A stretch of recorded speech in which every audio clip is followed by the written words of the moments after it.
तो 2024 में मार्वल ने एक से एक बड़े धमाके किए हैं। अब चाहे वो डेडपूल एंड वुल्वरिन मूवी हो या फिर आरडीजे और क्रिस इवांस के एमसीयू में वापस आने की खबर। अब इतने धमाकों के बीच डीसी ने सोचा कि हम भी एक छोटा सा बम गिरा ही देते हैं। और फिर क्या, उन्होंने रिलीज किया सुपरमैन का टीजर। और सच बताऊं तो इस टीजर में इतनी सारी इंटरेस्टिंग चीजें हैं ना कि इसे देखने के बाद अब मैं इस मूवी और डीसी के अपकमिंग सिनेमैटिक यूनिवर्स के लिए बहुत ही ज्यादा एक्साइटेड। तो चलो टीजर पे दिखाई हर एक चीज पे डिटेल में बात कर लेते हैं। अब अपने बैटमैन का एक बहुत ही फेमस डायलॉग है जो वो सुपरमैन को बोलता है, डू यू ब्लीड। और ये बहुत ही इंटरेस्टिंग बात है कि सुपरमैन के टीजर की शुरुआत में हमें दिखाया जाता है कि सुपरमैन ब्लीड कर रहा है। इनफैक्ट वो तो सही से सांस तक नहीं ले पा रहा होता है। और ये कोई छोटी बात नहीं है, क्योंकि हमेशा से मूवीज में सुपरमैन को बहुत ही ज्यादा ओवरपावर दिखाया जाता है, जिस वजह से कहीं ना कहीं ऑडियंस को वो चीज थोड़ी अनरियलिस्टिक लगती है। लेकिन जेम्स गन की अप्रोच मुझे बहुत सही लग रही है, जहां पे वो सुपरमैन को ओवरपावर ना दिखाते हुए थोड़ा वल्नरेबल दिखाने की कोशिश कर रहे हैं, जिसे देख के लगे कि हाँ, सुपरमैन को भी किसी से खतरा हो सकता है। और जब ये फीलिंग आ जाती है तब ऑडियंस ऑटोमेटिकली कैरेक्टर से और भी ज्यादा कनेक्टेड फील करती है। फॉर एग्जाम्पल थॉर जो है तो एक देवता, लेकिन उसे भी हराया जा सकता है, उसका भी बुरा हाल किया जा सकता है। और इसी वजह से बहुत ही ज्यादा पावरफुल होने के बावजूद भी वो हमें बहुत रियलिस्टिक महसूस होता है। इसके बाद टीजर में हमें सुपरमैन क्लार्क देखने को मिलता है, जो डेली प्लेनेट में काम करता है और वहीं पे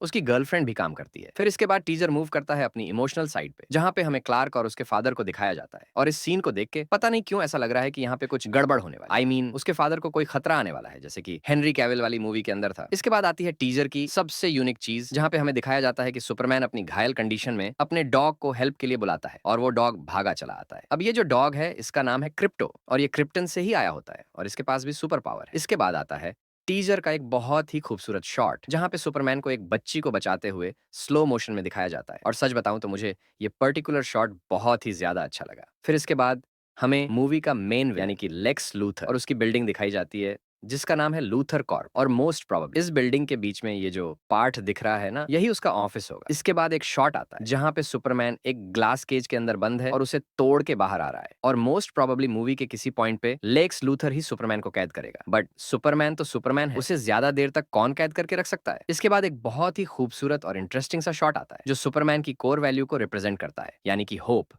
उम्मीद। जहां एक छोटा बच्चा किसी क्रिटिकल सिचुएशन में सुपरमैन के लोगो वाले झंडे को ऊपर करके खड़ा होता है और सुपरमैन का नाम ले रहा होता है। फिर इसके बाद एक काफी इंटरेस्टिंग सीन आता है, जिसे देख के लग रहा है कि किसी वजह से पब्लिक सुपरमैन को हेट कर रही है। इस सीन को देख के बिल्कुल वो बात याद आती है जब स्पाइडरमैन नो वे होम में पीटर स्कूल जाता है और सब लोग उसको हेट दे रहे होते हैं। फिर इसके बाद हमें मूवी के कई सारे और भी इंटरेस्टिंग कैरेक्टर्स दिखाए जाते हैं, जैसे कि ग्रीन लैंटर्न, हॉक गर्ल और मिस्टर टेरिफिक, जो मोस्ट प्रोबेबली लूथर के गुंडों से लुइस लेन को बचा रहा है। फिर इसके बाद हमें एक जॉइंट मॉन्स्टर भी देखने को मिलता है, जो बिल्कुल स्पेसिफिक मूवीज के काइजू जैसा लग रहा था। अब यहाँ पे एक और कैरेक्टर दिखाया जाता है जो कॉमिक्स में भी एक्सिस्ट करता है, और उसका नाम है मेटामोर्फो। इसके बाद हमें फोर्ट्रेस ऑफ सॉलिट्यूड दिखाया जाता है, जिसे तुम सुपरमैन का पृथ्वी पे एक सीक्रेट घर कह सकते हो। अब यहाँ पे एक रोबोट मरा पड़ा होता है, क्योंकि सुपरमैन उसे देख के बहुत इमोशनल हो रहा होता है, यानी कि ये मोस्ट प्रोबेबली उसके फादर के द्वारा बनाया गया है। रोबोट का नाम है कैलिक्स। फिर इसके बाद हमें सुपरमैन का जो फर्स्ट लुक आया था, उसके बैकग्राउंड में जो कुछ भी दिख रहा था, वो वाला पर्टिकुलर सीन भी देखने को मिलता है, जहां पे बैकग्राउंड में कोई अजीब सा क्रिएचर आतंक फैला रहा होता है। अब ये क्या है वो तो हमें मूवी देख के ही पता चलेगा, लेकिन यहाँ पे एक और मिस्टीरियस कैरेक्टर होता है जो सुपरमैन पे काफी भारी पड़ रहा होता है। अब हो सकता है कि ये सुपरमैन का कोई क्लोन हो या फिर कुछ और भी हो सकता है। खैर, टीजर के एंड में हमें सुपरमैन और लुइस लेन की लिटरल फ्लाइंग किस वाला आइकॉनिक सीन देखने को मिलता है, जो हम पहले भी कई सारी मूवीज में देख चुके हैं। और एट लास्ट,